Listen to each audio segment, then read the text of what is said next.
Welkom hierso by episode wat trek ons nou 4 Yes. van Woordwys. Vandag gaan ons bietjie praat oor spiritual warfare. Nou eintlik na aanleiding van ons vorige episode half stam hierdie af. Spiritual warfare in die sin van hoe speel eintlik maar die duiwel en temptations wat mense lewe ervaar met God se wil en God se werking in mense lewe. Hoe werk daai stryd in mense lewe? Yes, nee, ek moet sê dit is ietsie wat al van die begin van my journey met die Here was dit ietsie wat altyd my aandag gevang het en ek leer nog steeds soveel daarvan. Ek dink ek weet al genoeg nie. Maar joh, dit is 'n baie diep topik en 'n moeilike topik en ek en Jan sien regtig vreeslik uit daarna oor te praat. Ons het die voor die episode begin het al 'n hele omtrent 'n hele gesprek op sy eie gehad hieroor. So ja nee, ons bid en ons hoop dat julle waardie uitkry, julle miskien ietsie leer en ja, ek dink ons spring maar weg, Johan. Great. Yes. So ons het laasweek nou gepraat oor gebed en ek onthou ek wou nog afgesluit het met of eintlik in 'n rigting ingegaan het van hoekom mense soms sukkel om te bid.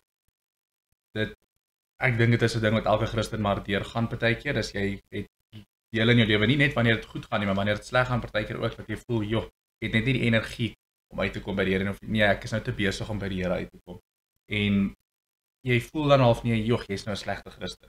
Want jy is nie 'n regte volgeling van Jesus nie. Hy gaan vergeet van jou en jy kry die negatiewe gedagtes van jou verhouding met die Here bou op wanneer jy nou nie tyd met hom spandeer nie en hierdie sien ek wat probeer sê jy moet nie tyd spandeer met hom nie, maar dit is 'n ding met elke liewe Christen iewers deur sy wandel met die Here mee sukkel en sommige sukkel meer daarmee, sommige sukkel nie veel daarmee nie, maar iewers dink ek in jou wandel is dit ietsie wat jy oorkom. Ja, ek meen, dis eintlik 'n skuldgevoel wat mens opdoen en kry van as jy sê, jy voel dan, joh, maar hoekom kom ek nie met die Here uit nie? Dit mens begin regtig bestaan skuldig voel. En twee goed wat ek nou sit en dink, die een is dit hoef nie 'n performance ding te wees om te handhaaf van, okay, ek moet elke dag soveel bid, anders te gaan ek nou begin skuldig voel nie. Jy weet, dit is nie kom ek agter is nie 'n regte approach vir my nie. Ek dink in 'n verhouding is dit ook so mens nie 'n verhouding met iemand wat mens meet noodwendig aan ek sê performance makers van as ek nie twee gesprekke met die persoon 'n dag het nie, jy weet dan moet ek nou skuldig voel nie. Dis nie mense se daaglikse se verhoudings eintlik Ja. handhaaf nie.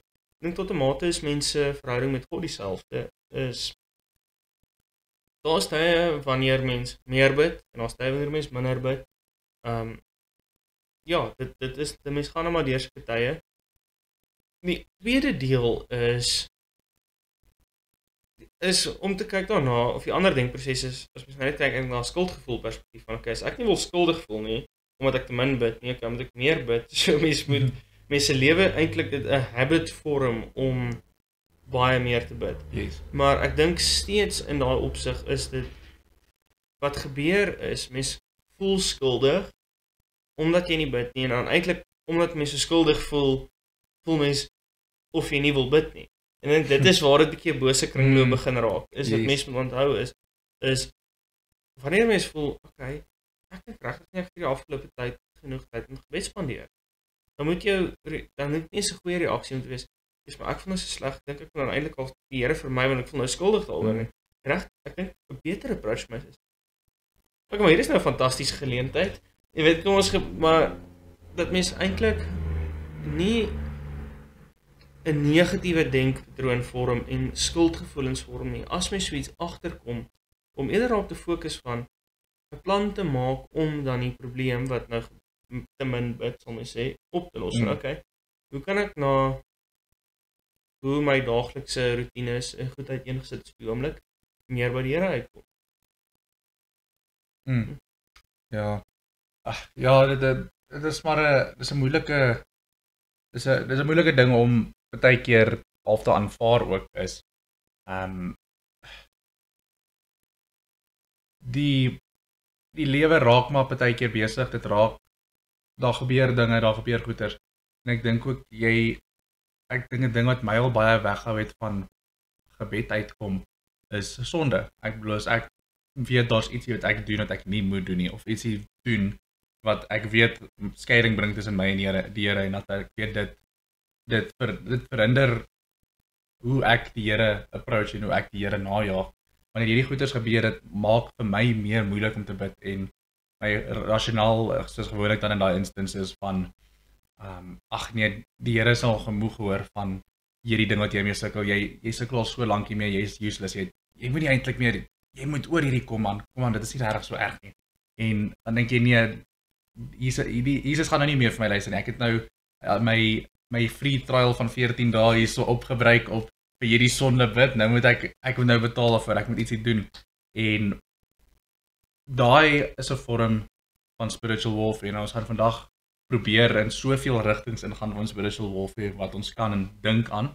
Ons is bietjie, moet nie sê minder voorberei nie, ons het net minder notas gemaak vandag want ons wil regtig hê die Here moet hierdie gesprek lei vandag. So as dit miskien bietjie all over the place voorkom, vra ek om verskoning.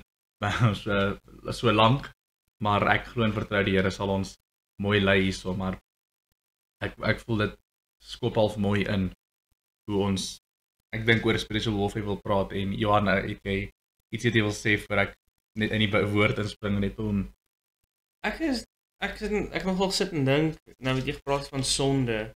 Dus jy voor jy begin sê, toe sit en dink ek daaraan, is wie sê het my soms voel, is as jy mens gesondig het, dat mens nie in gebed wil tree nie. En die interessante ding is, daar's menigte kere in die woord wat het eintlik sê is, wanneer mense gesondig het, is om nie mense rug te draai en weg te hardloop, of eintlik soos wat Judas gemaak het, jy weet, te gaan, eintlik nie self jammer te kry om te gaan probeer wegkruip nie, maar om na God te draai en na hom te hardloop. Maar ek dink dit is moeilik, en ek sê dit is nou eintlik waar die spiritual warfare aankom, van, is dit nou of die duiwel wat mens se skuldgevoel eintlik daai vuur aanhou fuel gee, om mens weg te hou van die Here, en ek dink dit is waar nou ons gesprek vandag toe gaan. Ja, ek dink jy gelees my gedagtes hierso, want ek het nou net gedink, ek wil daai gesprek in daai rigting inneem, so dis fantasties. Kom maar lees vir ons Efesiërs. Yes, so ons almal ken Efesiërs 6 en Efesiërs 6 praat Paulus nou van die wapenrusting van God. Dit is interessant die deel wat voor dit kom in vers 12 sê Paulus vir ons stryd is nie teen vlees en bloed nie, maar teen elke mag en gesag, teen elke gees wat heers oor hierdie sondige wêreld, teen elke bose gees in die lig. En dan begin hy beskryf hoe die wapenrusting is wat jy wil aantrek. Nou, ek dink daar's soveel substance in daai vers alleen dat te besef dat ek weet nie eens waar om te begin nie. Ek dink jy het 'n idee van waar jy wil begin. Lees vir ons die wapenrusting. Ja, so die wapenrusting trek daarom die volle wapenrusting aan wat God julle gee, sodat julle weerstand kan bied in die dag van onheil en nadat julle die stryd tot die einde toegevoer het, nog op julle pos kan bly staan. Bly dan op julle pos, toegerus met die waarheid as gordel om julle heupe, die vryspraak deur God as borsharnas en die bereidheid om die evangelie van vrede te verkondig as skoene aan die voete. Daarbey moet julle altyd geloof as skild in die hand hê, want daarmee sal julle al die brandpyle van die bose kan afweer. Sit verlossing as helm op en vat die swaard van die Gees. Dit is die woord van God. Doen dit alles bidend en smeek God by elke geleentheid deur die Gees. Wees waaksaam en bid geduldig vir al die gelowiges. Weet jy wat is interessant en ek wou gehad jy moet dit lees is, wat weet mens van al daai wat hy daar skryf, en eintlik die soldaat wat hy beskryf. Dis nie iemand wat van weghardloop nie. Dis iemand wat na die fight toe gaan tree. En ek dink dit die hele ding van die ons as mense plek in die spiritual warfare is om te staan saam met God en die fight te fight. Nie, hoe sal ek sê, om te gaan wegkruip en dit te vermy en eintlik weg te hardloop nie. Om mense te beklee, te gaan staan in waarheid. Wat beteken waarheid? Moenie goed sê wat jy weet nie waar is nie, of goed doen om ander mense te manipuleer nie. Doen wat reg is, staan naby, roep die Here in om hulp.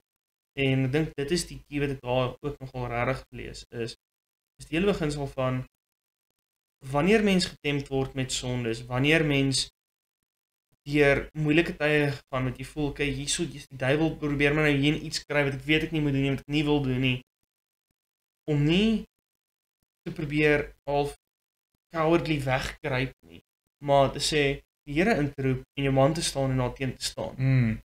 En dit sluit van beginsels aan wat ander mense kom met, jy weet, okay, hoe ek nou approach word, dit is nie, hulle beproef eintlik my geloof, is om te gaan staan in jou geloof, en nie te probeer eintlik 'n pushover wees om te gaan wegkruip nie.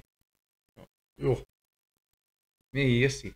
Dit is vir my baie cool dat hierdie soldaat deel vooral beskryf, want ek dink, die Engels, ek wil nie na die Engels butcher nie, so gaan dit hier nou nie sê nie, maar gaan lees die Engelse weergawe van vers 12 van Efesiërs 6. Johan het actually sy Engelse Bybel, ja, skies. Maar die Afrikaans wat sê, ons stryd is nie teen vlees en bloed nie, dit link vir my ook na Jesus wat sê, ons moet elke dag onsself verhoor en ons kruis optel en hom volg. Dit is 'n daaglikse ding wat jy jouself mee moet bekleer, want dit is 'n stryd wat jy voer teen hierdie bose geeste, teen hierdie goeters, teen die elke gees wat eers oor hierdie sondige wêreld en elke bose gees in die lig, teen elke mag en gesag. Dis 'n stryd wat jy voer. Dit is nie soos jy sê wat jy gaan sit en jy kruip weg nie. En die amazing ding wat jy daar ook gesê het, is van om jou kruis op te tel. Ek dink dit is hoe mense is, dit wat jy weet jy nie doen nie, wat jy eintlik weet jy veronderstel is om te doen. As jy daai kruis gaan optel en jy gaan dit beheer, en jy gaan afsny wat nodig is om afgesny te word, en jy gaan voort en jy gaan strewe na beter. Dit is hoe jy jou deel doen om saam met die Here in daai warfare te beklei. Ag, wow. Ek dink ons het sommer dis net ons doen dit al klaar, die orde vergeet, ons gee nou klaar hoe om spiritual warfare aan te pak sonder om anyway, dis awesome. Ja, anyway, lees gou die Engels vir ons daar vir ons, Jan. Jy het gesê van Engels. Ja, vers 12. Okay. For our struggle is not against flesh and blood, but against rulers, against the authorities, against the powers of this dark world, and against the spiritual forces of evil in heavenly realms. Therefore, put on a full armor of God, so that when the day of evil comes, you may be able to stand your ground, and after you have done everything to stand, stand firm. Then with a belt of truth buckled around your waist, with a breastplate of righteousness in place, and with your feet fitted with the readiness that comes from the gospel of peace. In addition to all this, take up the shield of faith, with which you can extinguish the flaming arrows of the evil one. Take the helmet of salvation and the sword of the Spirit, which is the word of God, and pray in the Spirit on all occasions with all kinds of prayers and requests. With this in mind, be alert and always keep on praying for the Lord's people. Pray also for me, that when I speak, words may be given me, so that I will fearlessly make known the mystery of the gospel, for which I am an ambassador in change. Pray that I may declare it fearlessly as I should. Jy sien, het my soveel goed uitgestaan. Die een spesifiek is, take the helmet of the salvation and the sword of the Spirit, which is the word of God, and pray in the Spirit on all occasions with all kinds of prayers and requests. Dis presies daai van, dis die Heilige Gees wat mens eintlik uit in hierdie in mense deel van die kruis opneem en dis asof 'n mens uit met sy eie vrye wil en met mense eie wil om in hierdie battle te fight, kom van myself af, maar net soos vir myself gekom, is dit ook die Heilige Gees wat in mens werk, en ja, ek geniet, wat ek regtig van hierdie stuk waardeer, is die hele beginsel van staan en go, of nie staan en go nie, maar nie, ek hou regtig van die eindige die krag wat die Here vir mens eintlik gee deur hierdie teks om in hierdie battle te kan fight. Dis nie staan na die pad uit dat die Here en die duiwel beklei nie, dis staan jou man, ons fight hom. Nee, dis ja. Nee, ek dink dit daai dis ook die deel van die wegkruip sluit ook eintlik aan by die eerste episode wat ons gesien het oor over-spiritualize ons God se wil. Ek dink om ons lewe ook te over-spiritualize is ook ietsie wat ons Christene baie keer soms doen en hoekom ons ook passief is, maar dis great jy sê ons moet man staan, jy moet nog steeds nie, don't shy away from life and its challenges, take it on with a full wat is die Engelse woord, wapenrusting van God. Ja. Maar joh, ja, so vers 12 en dan wat jy ook hier dan die Engelse lees, die burning arrows of die brandende pyle van die bose die brandende pyle van die bose wat Paulus hierso van verwys is.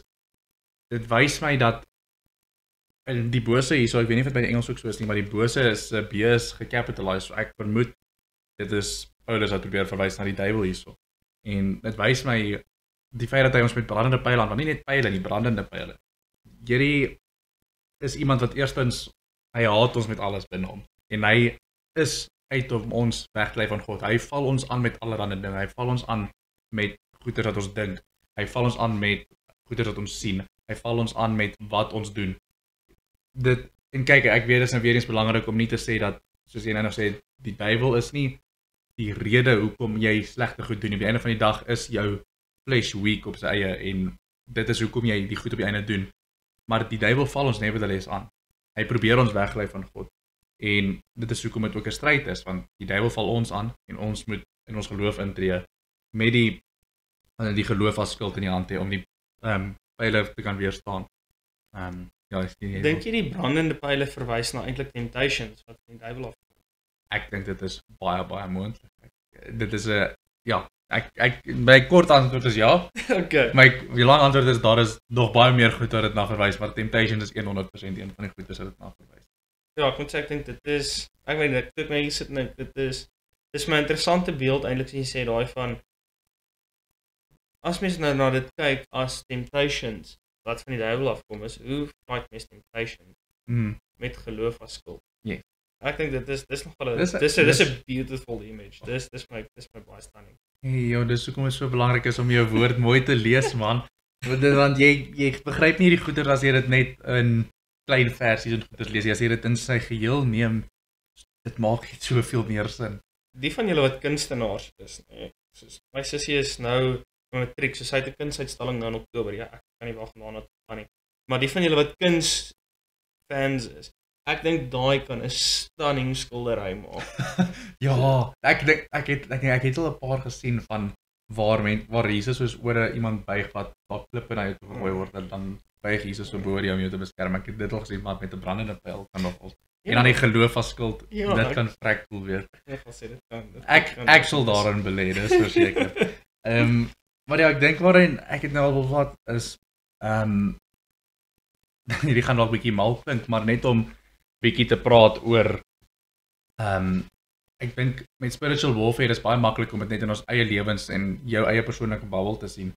Maar soos ek in die begin van die episode gesê het, is spiritual warfare is ietsie wat vir my van die begin van my genuine wandel met die Here baie in my face was.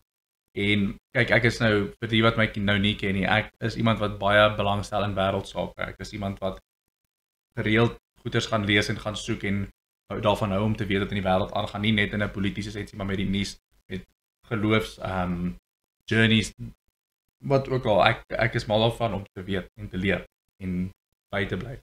En dit het vir my wat so opvallend was van toe ek nou dis cool, Paulus bid ook vroeër in die versies wanneer hy vir die Efese mense bid, vlei dat hulle geestesoë oopgemaak word.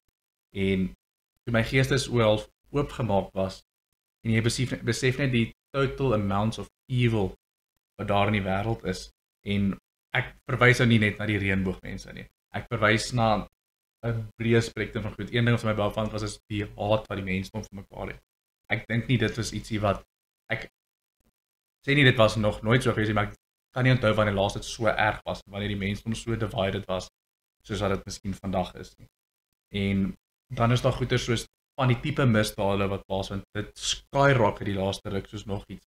En dit is nou net 'n paar voorbeelde, maar daar's soveel genuine, daar is natuurlik baie goed wat nog ook uit dit kom, dink ek, maar daar's evil wat so in your face is deesdae, dat ek het al begin besef het, maar hoorie, dit kan nie net toevallig wees dat dit so rapidly begin toeneem die laaste paar jaar veral nie.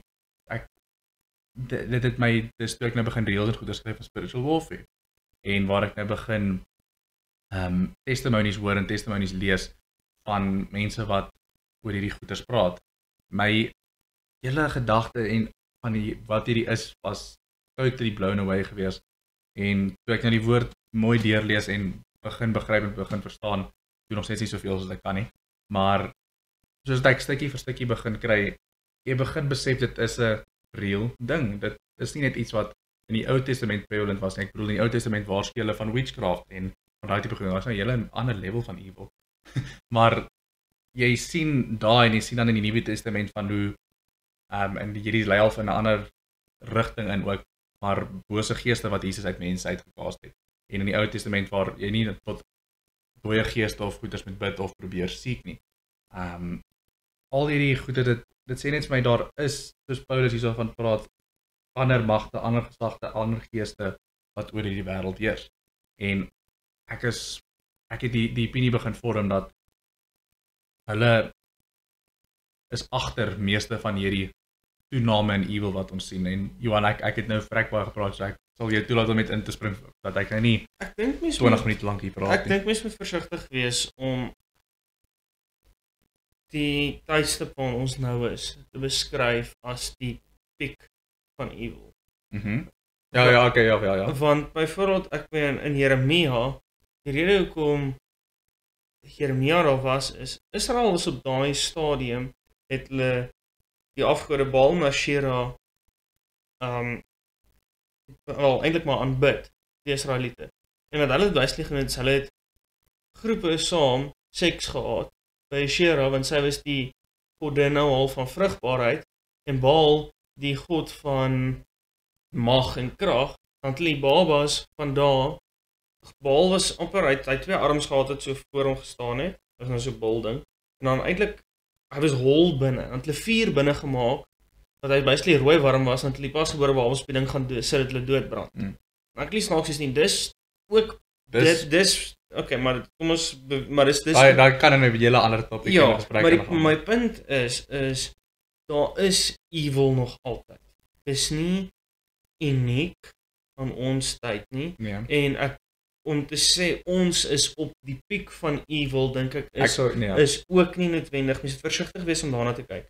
Ek dink dat mens moet, dit is 'n realiteit. Slegte goed gaan gebeur. Slegte goed gebeur. En een ding wat ek agtergekom het is baie mense wat hulle lewens fokus daarop om die plek waar hulle is en dit rondom hulle beter te maak en beter te maak, ervaar baie minder daai evil.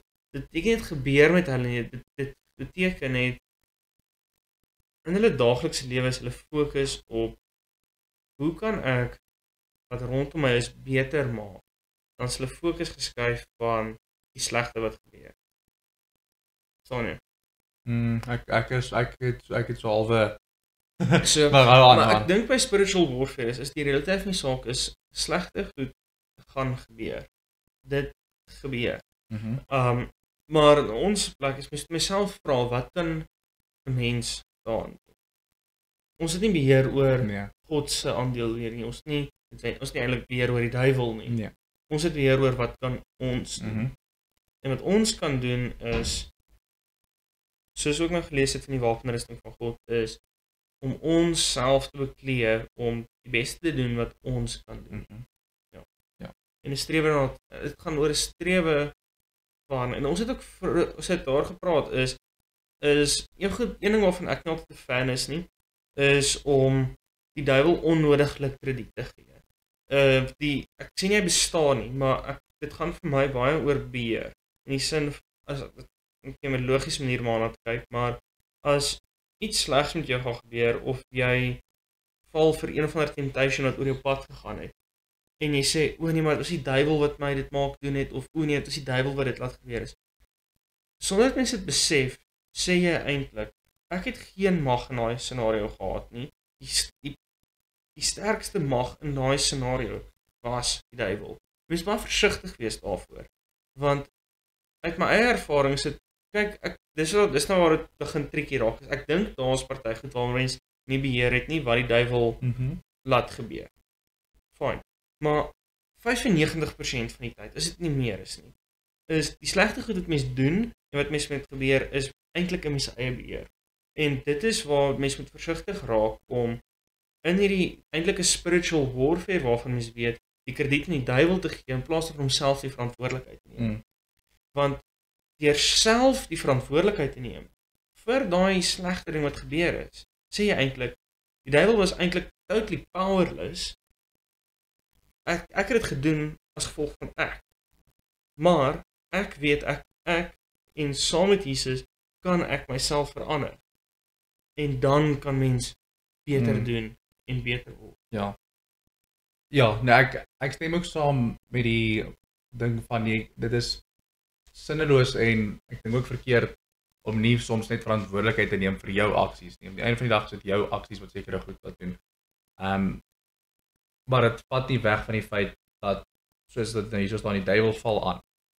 En ek dink ook 'n belangrike ding om te onthou, dit Openbaring beskryf vir ons, dit beskryf die duiwel het vals profete, dit beskryf die duiwel, dit as hy die anti-kris beskryf, die anti-kris gaan krag gegee word om wonderdade te kan doen en die mense te kan mislei. So, die duiwel het mag, en nou, daai moet nie uit konteks uitgeneem word nie. Die duiwel het mag, maar teen Jesus en teen God het hy absoluut niks mag nie.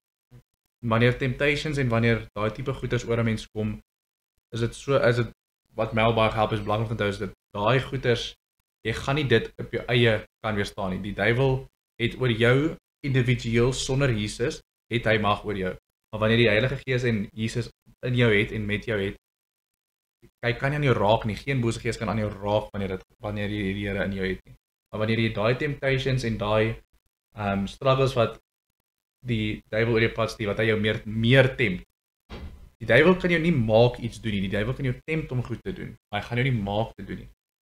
Wanneer daai temptations kom, is dit belangrik om te verstaan dat jy gaan nie daai op jou eie kan vat, daai op jou eie kan fight en die eie krag kan fight nie. Jy gaan dit deur die krag van die Heilige Gees moet doen en dit is hoekom Paulus vir ons sê jy moet die wapenrusting van God aantrek. Dis kom hy ook beskryf dat dit is 'n stryd tussen vlees. Dis 'n stryd teen elke mag en gesag, teen elke gees wat heers oor hierdie sondige wêreld, teen elke bose gees in die lig. Dis hoekom hy sê dit is hoekom jy ek gaan nou 'n bietjie begin in sirkels praat, so ek wil maar hoor of jy Nee, ek verstaan presies wat jy sê. Dit maak sin. Ek dink dit is om te besef dat in hierdie battle het mens het Jesus nodig. Jy het vir God nodig. Mens gaan nie die fight alleen kan wen nie. Ja. Dit is net so. En die ene wat jy ook gesê het is en dit is ook 'n groot ding. Dis vir my hoe meer ek daar gaan sit en dink, hoe meer 'n amazing gedagte is dit. En ek moedig julle regtig aan om 'n bietjie net raak rustig gesit en dink daaroor.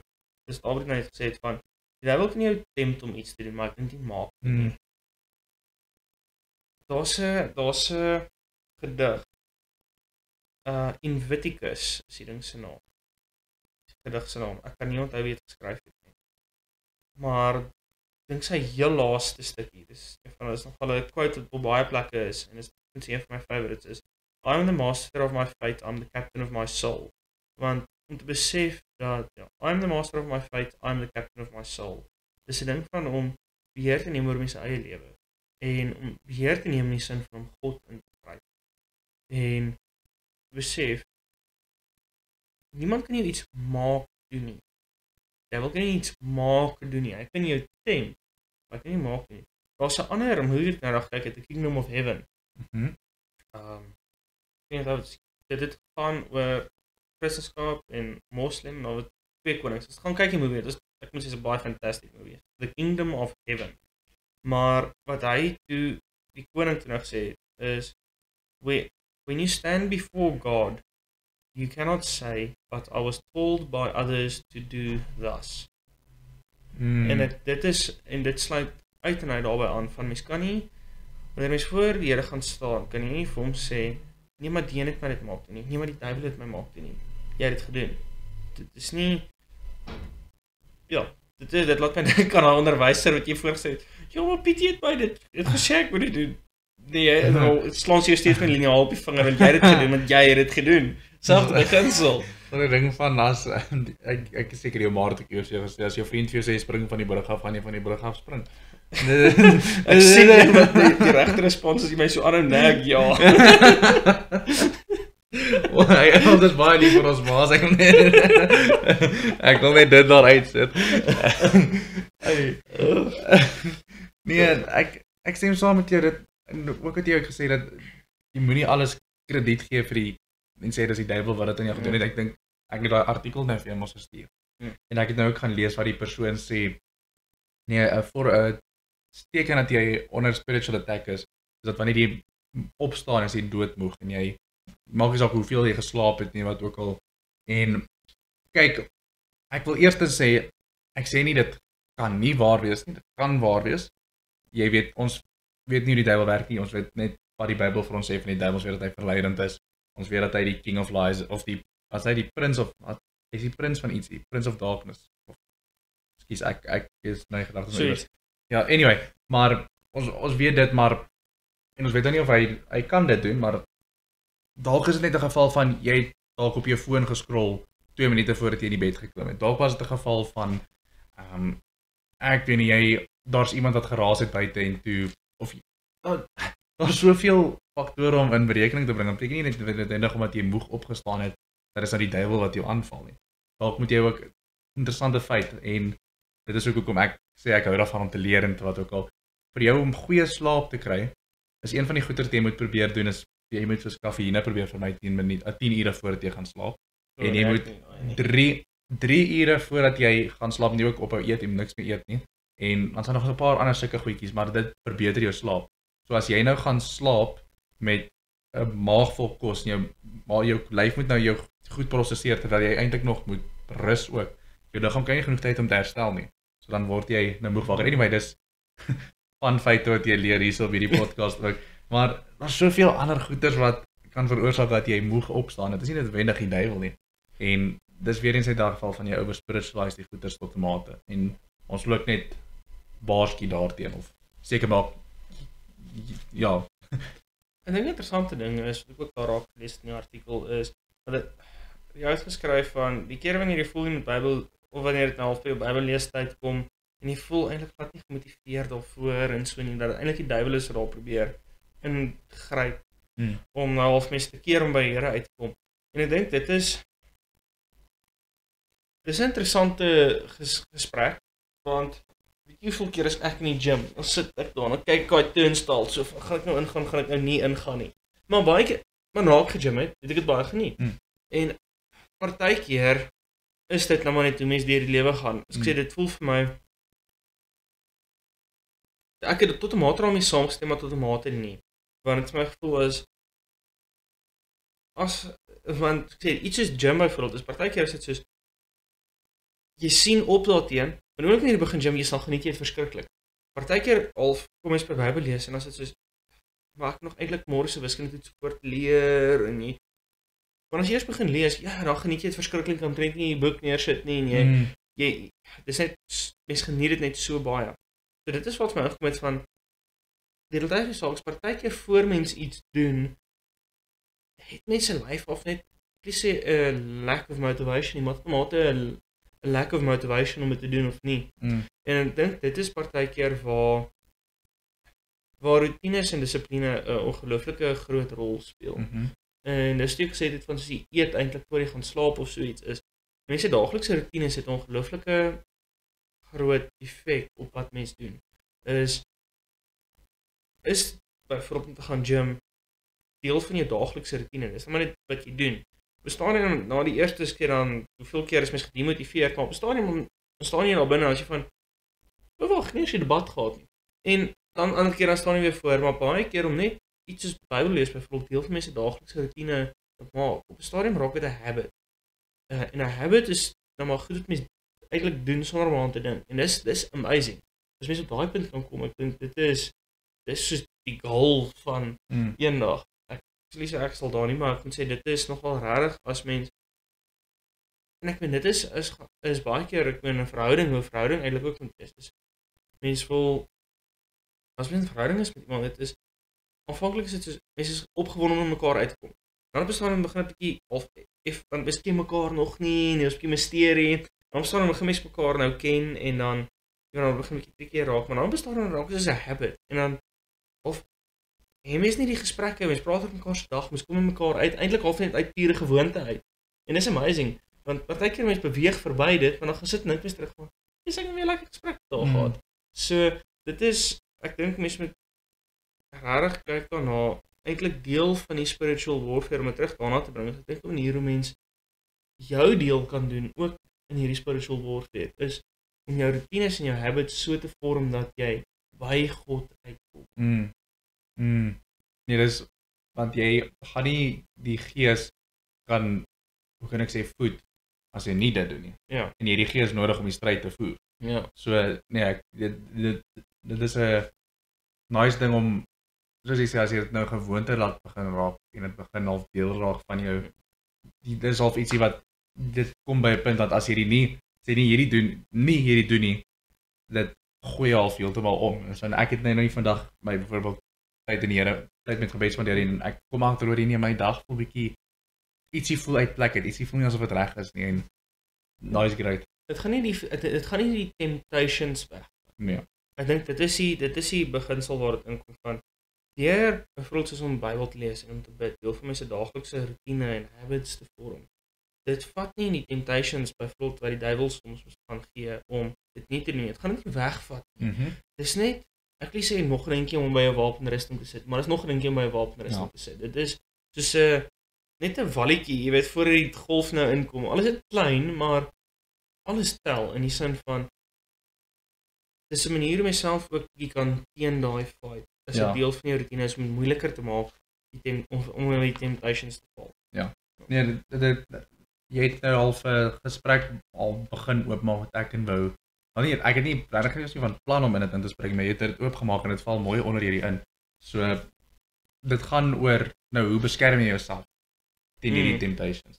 Nou daar's 'n rede hoekom ek verwys het na die evil wat in die wêreld aangaan en hoekom ek dink die duiwel is daar agter.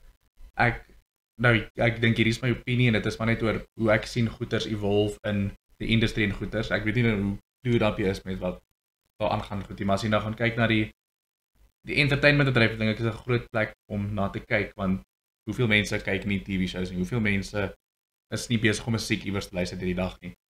Ek glo sterk dat die duiwel is slim. Ek weet eens wil nie om krediet gee waar ek moet nie, maar die duiwel is slim. Ons weet hy ken die woord, ons weet hy het jare se wysheid wat hy op aarde al opgebou het en hy weet hoe om mense te influence. Hy weet hoe om in hulle koppe in te kom. Hy weet hoe om nou nie hulle goed te laat doen nie, maar hulle gedagtes half 'n gedagte in te fluister en 'n gedagte te laat broei en broei en broei.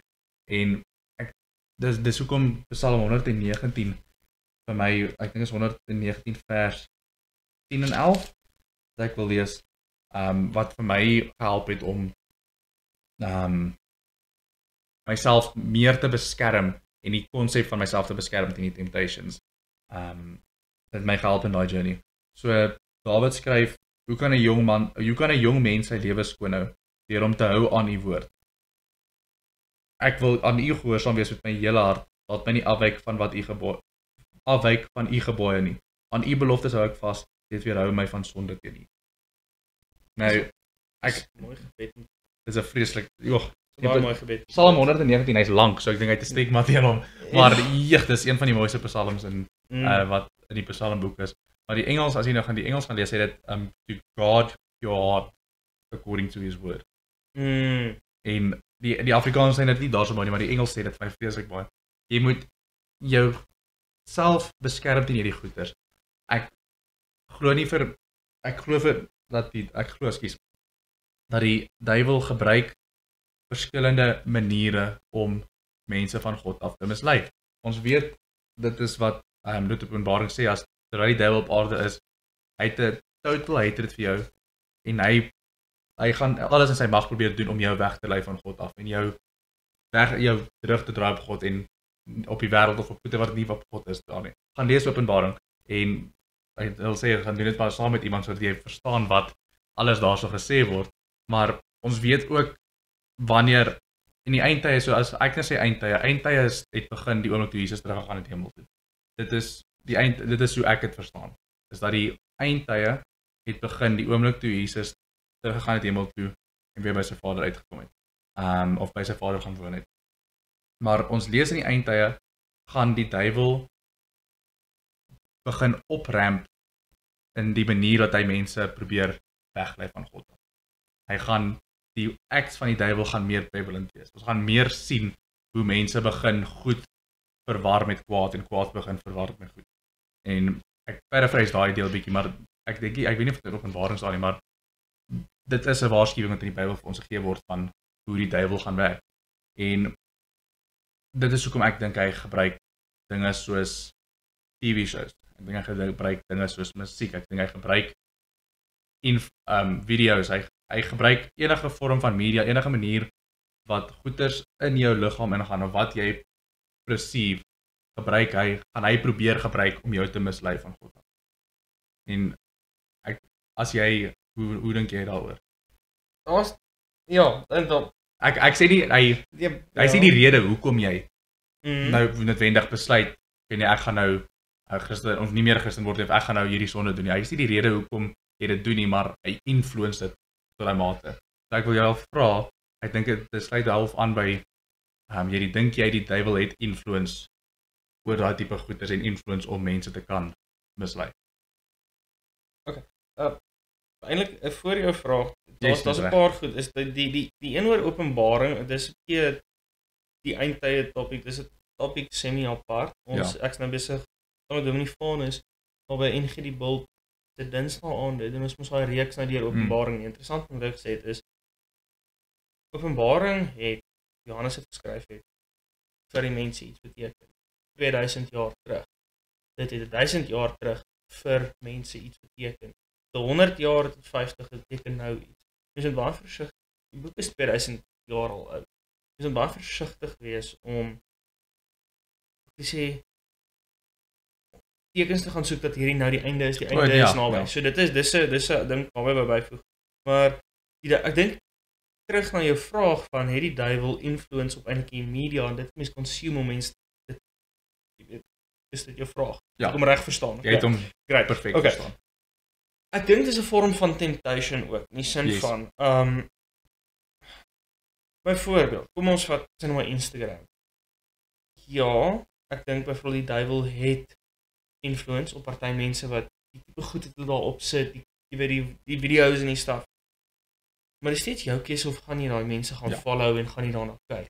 Selfs met TV shows is verseker, ek meen as jy gaan kyk na van die goed wat op TV shows is, dan sit en dink jy, okay, maar as ek kyk nou in die Bybel staan as dit van hierdie twee stem lekker met mekaar ooreen nie. So ek stem met jou saam, die duiwel kan 'n influence daar hê. Maar dis jou keuse of jy dit gaan kyk of nie. Ja. So ek dink dit is waar vir my die hele kraks van die saak is die en alles boils down to daai stuk wat jy so amazing gesê het van die duiwel kan jou tempt, maar die duiwel kan nie iets maak doen nie. En ek dink waarmee die duiwel mens tempt is nou maar net baie stuff. Yes. Whether it sosiale media's, whether it TV goed is mens kyk, whether it net gedagtes is of skuldgevoelens fuel of maar soveel stuff. Maar die beginsel is dis temptations, maar dis net jou keuse of van jy doen of nie. Wanneer jy nou na kyk. En ek dink dit is die amazing ding wat jy genoem het. Ja. Jy basies aan die vraag antwoord van hoe beskerm ons onsself teen temptation. Ja. Die duiwel gebruik verskillende media's om jou te probeer mislei. Jy het 'n keuse om te maak wat jy na luister en wat jy toelaat om in jou in te gaan. En dit bedoel ek nou nie deur jou mond byvoorbeeld met kos of wat ook al, wat jy toelaat om te sien, wat jy toelaat om te hoor. Jy het power om te kan daai goeders besluit en jy het power om te gee wat jy aan aandag gee en wat jy nie aan aandag gee nie. En ek dink dis die amazing is om te besef dat jy krag het om jouself nie magteloos te laat voel nie, om jouself nie in 'n magtelose posisie te plaas nie, om te besef deur die Heilige Gees, deur Jesus Christus wat my sondes gesterf het ek mag om hierdie fight te fight. Yes. En om nie versigtig te wees vir die fight nie. Ek dink dis die great ding om net om te besef. Is jy sê ek hou want dis ook soos ek dit sê, borrel ek amper oor van opgewondenheid van okay, hierdie is 'n fight wat ek kan wen. dis nie van, jy moet nie vir die gaan maak nie, dis van, ek gaan nie fight wen. Ek dink, dis die amazing ding om te besef. En, okay, meeste oorloë is nie net een fight en dan sy verby nie, so die amazing ding nog eintlik daarvan is, as jy nou 'n bietjie daar gaan sit en dink is, jy kan eintlik nie die oorlog verloor nie, want, al verloor jy 'n fight, kan jy steeds na Jesus toe hardloop, en jy sondes bely, en ek gaan nie vir jou weg, altyd daar wees vir jou. So dis 'n, ek kan dink dit, voel vir my, maak dit jou oë toe en dink hoe amazing is dit van, hier die Heilige Gees, Heer Jesus vir jou sonde sterk, het jy al die mag om alle temptations eintlik wat die duiwel vir jou op jou pad sit, te fight en dit nie te doen nie, maar dan ook, as jy na daai temptations val, should it happen, is God steeds daar om jou te comfort, en ek gaan nie vir jou, ek gaan nie wegstoot nie, ek sê net, kom nader, hou my vas, kry weer krag, okay, gaan fight weer. En ek dink, dis net amazing, Ek dink 'n great comfort om te hou ook wanneer die goeders gebeur en wanneer jy half moedeloos raak of wat ook al is dat Jesus het klaar die oorlog gewen. Ja, ek sê die oorlog is eintlik al klaar gewen. Die oorlog is klaar gewen. Ons kies net om weer terug te gaan in die oorlog in. weet jy wat sit en dink ek nou? Dis nou actually funny dat vir my altyd nou as mens nou as in die ewige lewe saam met God gaan spandeer is dat is actually vir my, hoe werk dit nou weer, ek moet sê wiskunde, maar eintlik, as jy, in terme van, as jy enigiets gedeel deur oneindig is 0, jy het mos wiskunde gehad, ja, nee, maar dis selfde beginsel, die van julle wat wiskunde het nou limite en staf begin doen, as jy byvoorbeeld het, 'n getal gedeel deur, kom ons sê x, maar x neig na oneindig, so x raak al groter tot hy oneindig is, dan gaan daai getal gelyk wees aan 0. Eintlik wat mens moet besef is, hierdie hele is spiritual warfare ding hier op aarde, ongeag van hoe lank die tyd van die aarde is, in vergelyking met oneindige hoeveelheid tyd saam met God, gaan dit altyd eintlik neig na 0. Na niks. Dis sulke 'n cool manier. Ek wil nou so die wiskunde in is. Dis vir my awesome. Dis actually, ek moet sê, dis actually 'n baie is 'n ironiese en snaakse gedagte. Nee, hoorie. Dis baie cool. Ag en ek het nou 'n train of thought gehad en toe dog ek my rekenaar gaan pappies, nou het ek hom verloor. Wat was dit gewees? Nee. Ekskuus. In 'n geval. Net om dit weer terug te bring na die musiek en ek dink is ook met musiek en TV shows, jy het 'n keuse na die goed om te luister. Nou ek dink as jy nou 'n bietjie meer in detail wil gaan met daai om jouself te beskerm, as jy weet jy sukkel byvoorbeeld met jou mond, jy sukkel jy te veel mond en jy sukkel om jou taal en probeer te hou. Probeer dalk musiek ophou musiek luister wat die ouens elke tweede woord 'n vloekwoord gebruik. Probeer miskien ophou TV shows kyk wat hulle vreeslik baie vloek. As jy sukkel met Lustful Temptations, hou miskien op luister na musiek wat die ou praat oor hoe hy in detail gaan liefde maak aan sy meisie. Hou op miskien shows kyk wat hulle hierdie degeneracy promote. Hou op Instagram gaan en hierdie Instagram models miskien follow of hou op wat jy ook al goed as jy nog gaan wil dink, maar beskerm wat in jou wat jy inneem. Dit is wat dit bedoel met God your heart according to his word. As jy weet hierdie ding wat hierdie persoon sê of oorpraat of doen of wat ook al en jy weet dit gaan teen die woord van die Here. Moenie jou tyd en aandag daaraan gee nie. Moenie jouself willingly in daai posisie sit wat jy blootgestel word in hierdie goeders nie. En die enigste wat ek daarby wil bysit is as ons terug te onthou net omdat mense gaan temptations en goed kry, byvoorbeeld deur die sosiale media, deur die musiek en al die goed. Dit beteken nie mens moet ophou musiek luister nie. Dit beteken nie mens moet ophou TV-reekse kyk nie. Ek dink maar dit beteken nie mens hoef dit op te hou doen nie. Al wat dit beteken is besef wees net selektief. Mens hoef nie dit te kyk en te ondersteun en eintlik in te neem wat jy weet verkeerd is. En dit is ook ek praat nie baie die mekaar, maar om dit terug te bring is, die ene is net omdat mense wil nader aan God leef, beteken nie mense hoef op te hou, eintlik die lewe geniet. Die lewe geniet in terme van musiek te luister en dit te geniet, TV te kyk en dit te geniet. Die lewe is daar om geniet te word. En sure, die duiwel kan dit gebruik om mense weg van die Here te lei. Maar dis steeds daai temptation en mens het die mag om nie daai temptation onder te val nie en die regte ding te kies. So eintlik waarom is die lewe gaan is geniet dit ten volle en daar wat jy die temptations sien, weet jy het die mag deur die Heilige Gees en deur Jesus om nie daai temptations te doen en te doen wat reg is. Maar wat ander ding wat ek ook wou gesê het, jy nou so gepraat het oor die musiek en goeders, is reg, jy moenie ophou leef en dit is eintlik half die hele ding van jy maak jouself klein en jy gaan sit in 'n hoekie weg en jy besluit om Jesus te volg, die somber harde ding en dit beteken alle van word uit lewe uitgetrap. Nee, dit is glad nie wat dit beteken nie. Daar is soveel abundance in lewe met Jesus, maar 'n ding wat voordat ek hierdie gedagte nou verloor, is jy moenie ophou lewe nie, maar wanneer jy verhouding bou met Jesus en jy kom nader aan Jesus en jy begin die Heilige Gees beter leer ken, jy begin sy stem meer agterkom. Ek dink daar is sekere goeters wat hy jou van convict, wat hy vir jou al sê, hoorie, dink net bietjie mooi, hierdie liedjie het jy nou miskien luister. Dink jy dis goed dat hy so oor hierdie vrou praat wat hy nou versing? Dink jy daaraan en jy gaan al nie jou skuldgevoel kry nie, maar jy gaan al voel, hoorie, hierdie is jakkie, jy hou nie hiervan nie. En luister vir daai stem. Dit is wanneer jy nader kom in die Here, word jy die ability gegee om te kan discern tussen wat volgens sy wil is en wat nie. En dit taai ook al 'n bietjie in by die hele ouer spiritualize as God se wil. Maar vertrou dat die Gees jou sal korrek. En dit is hoekom dit belangrik is om tyd in gebed en tyd in die woord te spandeer, sodat jy die Here se stem leer ken, sodat wanneer hy met jou praat, dat jy weet hierdie wat ek nou miskien doen of hierdie wat ek nou miskien kyk of luister, ek kry nie meer die genot of die plesier wat ek daaruit gekry het nie. Daarom hou dan op, luister vir daai stem. Moenie dat daai ietsie wat vir jou sê hierdie is verkeerd, moet dit nie uitdoof nie, want dit is hoe die Here met jou praat. Ons weet, hy praat met wat is sy naam? Ek dink aan die Engelse naam. Wat is die ou se naam wat met die met perde van in die hemel ingery het? Elia. Dis Elia. Ja, ek dink is Elijah.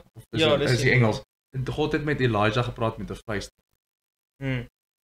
Die Here kan audibly met jou praat natuurlik ook, maar hy is baie keer in die klein detail en hy's in jou gedagtes. Hy's met 'n fluister, hy's stag, hy's stil en daarom moenie daai stemmetjie wat vir jou half sê hierdie wat jy nou doen is verkeerd net te wegwys nie. Aanvaar dit is die Here wat jy probeer leer en jy probeer beskerm teen hierdie aanvalle van hierdie brandende pile van die bose.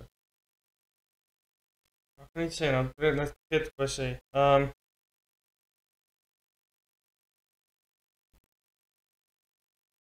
is dit nou wat ek wou sê?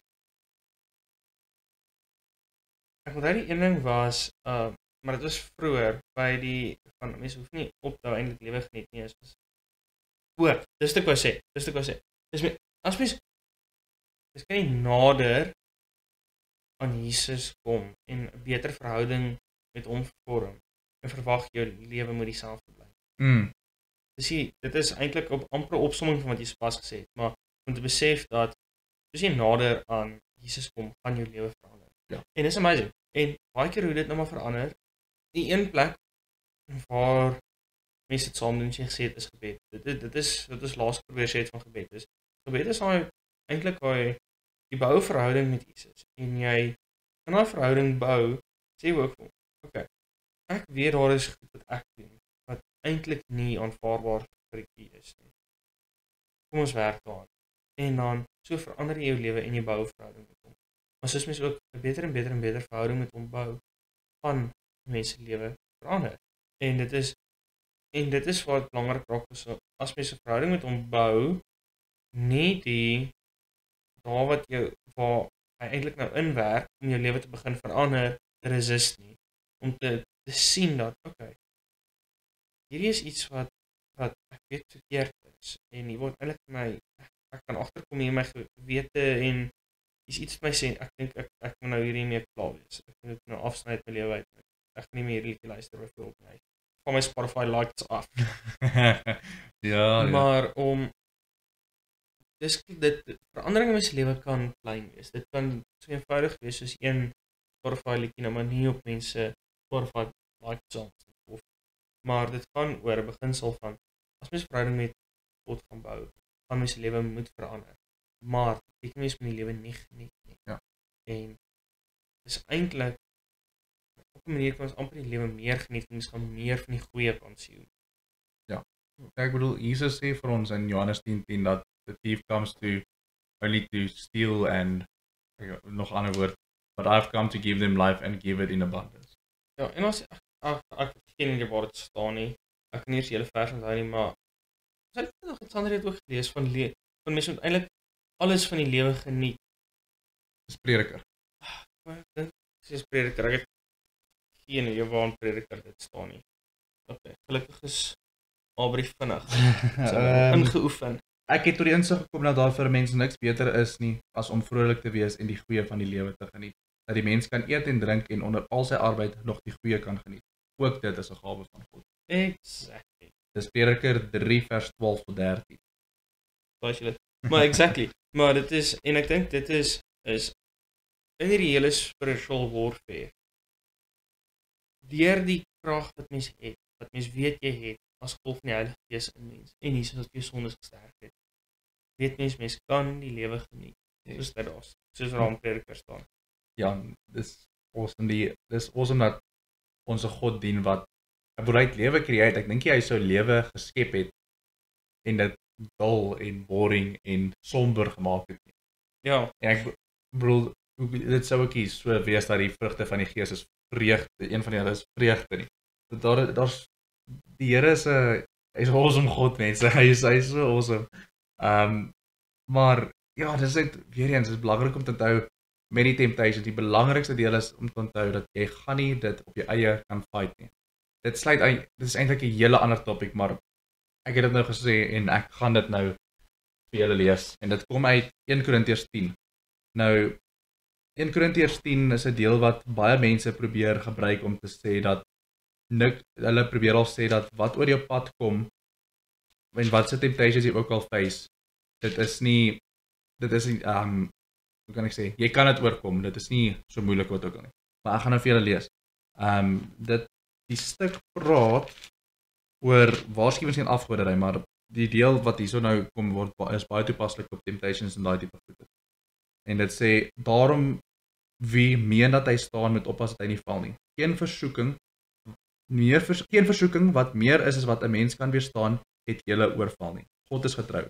Hy sal nie toelaat dat julle bo julle kragte versoek word nie. En as die versoeking kom, sal hy ook die uitkoms gee sodat julle dit kan weerstaan. Nou, daar is baie krag, maar die een ding wat ek gelees het toe ek nou die Bybelstudie gedoen het daarvan, is ons lees dat geen versoeking wat meer is as wat 'n mens kan weerstaan, het jou al oorval nie. God sal jou nie toelaat dat jy bo julle kragte versoek word nie. Die eerste ding wat belangrik is dat God is nie die een wie jou versoek nie. God sal jou nie in temptation inlei nie. Dit is nie wie God is nie. Dis die duiwel wat dit doen. Maar God laat dit wel toe. Hy gaan nie intree en dit stop nie. En die rede daarvoor is sodat ons, en ek gaan dit in die Engels lees, want die Engelse nota sê dit vir so vir my mooier. Hy gaan nie intree en die temptation wegvat nie, sodat ons en hy sê dan natuurlik ons ook, hy sal nie toelaat ons bo ons kragte versoek word nie. Not according to our capability as we rely on ourselves, but according to our capability as we rely on him. Jy moet afhanklik wees van hom om jou temptations en jou aanvalle van die duiwel te weerstaan. Jy gaan nie dit op jou eie kan doen nie. En dit is hoekom die Here nodig het, en hy sê ook vir ons, die Here sal ons die uitkoms gee om die temptasie te weerstaan. Jy het die Here nodig vir hierdie spiritual battle, en dit is hoekom jy jou wapenrusting van God moet aantrek. Dit is hoekom dit belangrik is om te verstaan dat daar is hierdie aanvalle op jou, en jy gaan nie hierdie op jou eie kan doen nie. Daar is hierdie versoekings wat oor jou pad gaan kom, en jy gaan dit nie op jou eie kan doen nie, maar jy gaan dit net saam met Jesus en saam met God kan doen. Ek dink daai is fantasties gesê, en ek dink dit is regtig 'n amazing plek eintlik om af te sluit. Dit is so 'n amazing gedagte. So, baie dankie vir die van julle wat nog luister.